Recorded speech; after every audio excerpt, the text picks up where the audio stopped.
안녕하세요. 로지아 출산연구소 대표 들라 로지아입니다. 여러분, 오늘은 다양한 출산 예상 시나리오에 대해서 알려드릴 건데요. 다들 출산을 앞두고 있으면 내가 자연분만 할 수 있을까? 아니면 제왕절개를 해야 한다면 미리 알고 싶다. 이런 분들이 있어요. 하지만 자연분만과 제왕절개는 출산 결과죠. 내가 어떤 과정을 거쳐서 자연분만이나 제왕절개를 할지 모르는데 그걸 미리 결정하는 건 아무런 의미가 없습니다. 따라서 오늘은 출산의 시작과 과정을 볼 수 있는 다이어그램을 여러분에게 선보일게요. 우리가 궁금했던 임신 출산 Q&A를 구매하시면 더 많은 정보를 받으실 수 있습니다. 출산에서 고려해야 될 사항은 산모의 나이, 체력 조건, 임신 중 합병증 여부, 아기 크기와 자세, 병원 출산 환경 등으로 정하셔야 돼요. 의료진조차도 산모의 출산 결과를 예상하기가 힘들죠. 예를 들어 병원에서 이번 주에 나올 것 같다고 하셨는데 아직 가진통만 있어요. 이런 말 들어보신 적 있죠? 저는 자연주의 출산에 성공했지만 사실 의사 선생님은 제 속골반이 좁은 편이라고 하셨어요. 이런 얘기도 있고요. 아기가 크다고 해서 제왕하기로 했는데 낳고 보니 훨씬 작더라고요. 이런 후기도 있습니다. 그래서 병원에서는 당연히 말을 아낄 수밖에 없고 산모가 원하는 방향으로 최대한 맞춰주려고 해요. 여러분의 결정이 무엇보다 중요한데요. 사실 출산에는 우리가 알 수 없는 여러 가지 또 다른 변수들이 있습니다. 속골반이 좋고 키가 큰 20대 산모들이 제왕절개를 하기도 하고 40대 초반 임산부가 자연분만을 하기도 합니다.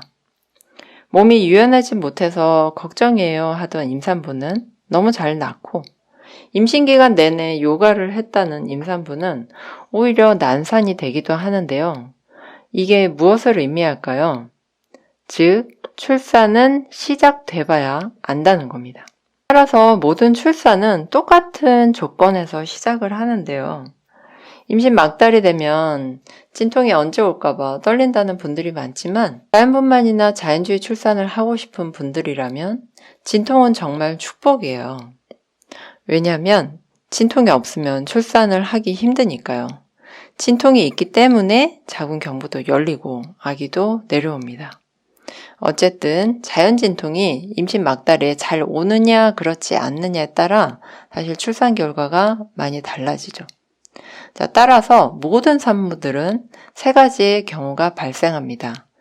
단, 진통이 오기 전 선택제왕을 하신 분들은 예외입니다. 지금부터 출산 다이어그램을 보면서 우리가 어떤 식으로 출산을 하는지 알아보도록 할게요. 첫 번째, 자연진통이 잘 오는 경우예요. 자연진통이 왔다면 반은 성공이죠. 하지만 진통이 계속 잘 오는 경우, 그렇지 않은 경우로 나눠질 수 있어요. 만약에 진통이 잘 온다면 아무래도 자연분만을 성공할 확률이 크지만 만약에 그렇지 않다면 이럴 땐 유도분만을 해서 촉진제의 힘으로 잘 나아야겠죠. 만약에 촉진제가 효과가 있어서 잘 열리면 자연분만을 할 수 있고요. 그렇지 않으면 제왕절개를 할 수도 있어요.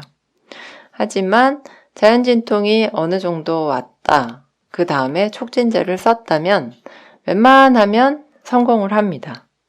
여기에서 변수는 언제 무통주사를 맞았는지, 또 산모의 근육의 경직도, 스트레스 심리 상태, 진통 중의 자세, 아기 크기나 자세 등이 포함됩니다. 자, 이번에는 두 번째 경우예요. 자연진통이 없는 경우예요.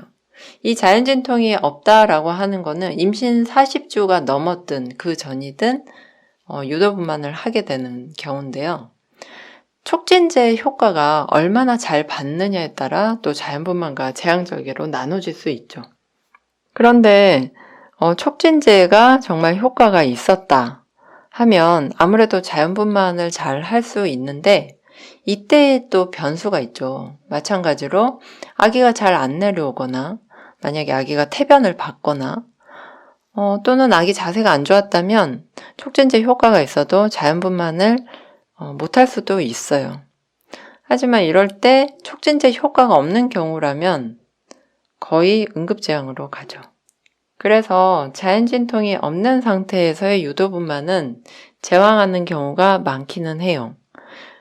어떤 산모들은 병원에서 아기가 크다 하면 유도분만 하면 실패할 것 같은데 나는 그냥 제왕절개를 하겠어 라고 생각해서 선택제왕 하시는 분들도 있는데, 아기가 크다고 무조건 다 유도분만에 실패하는 건 또 아닙니다.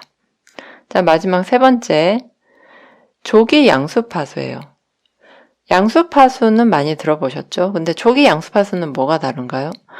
양수는 원래 양막 안에 있기 때문에 자궁 근육 수축이 강할 때 양막이 찢어지고 양수가 나오게 돼요. 그런데 보통 자궁경부가 7, 8cm 열렸을 때 이렇게 양수가 파수되는 게 일반적이지만, 조기 양수파수는 진통이 없는 상태인데도 양막이 찢어져서 양수가 나오는 걸 의미합니다. 부분적으로 파수될 수도 있고요. 완전히 파수될 수도 있지만 어쨌든 병원에서는 촉진제를 써요. 자연주의 출산의 경우는 바로 촉진제를 쓰지 않고 자연진통을 어느 정도 기다려보고, 그래도 자연진통이 생기지 않으면 촉진제를 사용합니다.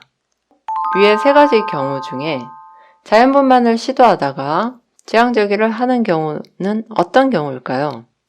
첫 번째는 아기 심장 박동수가 지속적으로 떨어질 때. 이 경우는 보통 유도분만할 때 많이 발생하고요. 양수가 파수됐는데 색깔이 좋지 않을 때. 이거는 흔하지 않지만 가끔씩 있습니다. 색깔이 좋지 않은 이유는 아기가 태변을 봤기 때문이고요. 태변을 본 건 아기가 스트레스를 받아서 그런 거죠. 자, 아기 자세가 엄마 등이 아니라 배를 바라보고 있거나 잘 내려오지 않을 때, 이 경우도 수술을 할 수 있죠. 만약에 자연주의 출산을 선택하신 경우라면 아기 심장 박동수가 떨어진다면 잠깐 촉진제를 멈춰봅니다. 촉진제 투입을 멈추고 아기와 엄마가 모두 안정될 때까지 좀 기다렸다가 다시 촉진제를 써보고요. 아기가 잘 내려오지 않거나 엄마 배를 바라보는 자세일 때는 엄마가 다양한 움직임을 통해서 또는 운동을 통해서 아기가 자세를 바꿔서 내려올 수 있도록 도와줘요. 네, 대체로 아기는 자세를 바꿔서 잘 내려옵니다. 진통이 있는 와중에는 아기가 자세를 잘 바꿀 수 있으니까요. 자, 그래서 자연분만 하다가 수술하는 경우보다는, 그래서 자연분만 하다가 수술하는 경우보다 자연주의 출산을 하다가 수술하는 경우가 훨씬 더 적다고 생각하시면 돼요. 하지만 아기가 태변을 본 경우는 자연주의 출산이든 자연분만이든 보통 수술하게 되는데요. 이 이유는 초산의 경우 만약에 7, 8cm 양수가 파수됐고 이때 양수 색깔이 좋지 않다, 아기가 태변을 봤다라고 판단이 되면 이후에 아기가 나오는 시간은 꽤 걸리는데 그동안 아기가 태변을 흡입할 수 있기 때문에 이때는 수술을 하게 됩니다. 만약에 경산의 경우다. 그런데 거의 아기 머리가 보이고 이제 힘만 주면 나오는데 태변을 봤다. 이런 경우는 그냥 나올 수도 있어요. 자, 오늘은 이렇게 출산 시나리오에 대해서 알아봤는데요. 여러분, 이러한 변수들은요, 언제 무통을 맞느냐, 내가 유도분만을 하느냐, 그리고 아기 크기나 자세, 그리고 엄마의 컨디션, 엄마의 임신 중 합병증이 아무래도 여러 가지 변수 중에 좀 크게 작용한다고 생각하시면 돼요. 자, 이러한 변수들을 어느 정도 최소화하고 꼭 자연분만이나 자연주의 출산을 하고 싶다, 이런 분들은 부부출산교실을 신청해 주시면 되고요. 부부출산교실에서 다양한 전략들을 알려드립니다. 여러분, 출산은 변수들이 있지만 역시 과학이죠. 인터넷 후기 보시면서 불안해하지 마시고 출산을 배워서 좀 더 여러분들이 원하는 출산에 가깝게 다가가시길 바랄게요. 부부출산교실, 임신 막달 코칭, 자연주의 출산 둘라 또는 임신 중 식단 관리가 필요하신 경우는 로지아 출산연구소 채널톡으로 연락주세요. 오늘 영상 마음에 드셨다면 좋아요, 구독, 알림 꾹꾹꾹 눌러주시고요. 궁금한 건 댓글로 남겨주세요. 저는 다음 시간에 또 만날게요. 안녕!